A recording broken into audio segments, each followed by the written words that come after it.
शायर अल्लामा इकबाल रहमतुल्लाह अलैह एक मुफक्किर, फ़लसफ़ी, दूरंदेश होने के साथ साथ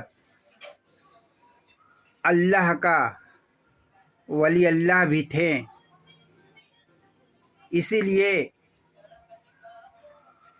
उनके अशार बेहतरीन सूफियाना अंदाज के होते हैं। उन्होंने कहा है कि मिटा दे अपनी हस्ती, मिटा दे अपनी हस्ती को अगर कुछ मर्तबा चाहे। मिटा दे अपनी हस्ती को अगर कुछ मर्तबा चाहे। मिटा दे अपनी हस्ती को अगर कुछ मर्तबा चाहे। कि दाना खाक में मिलकर गुलो गुलजार होता है।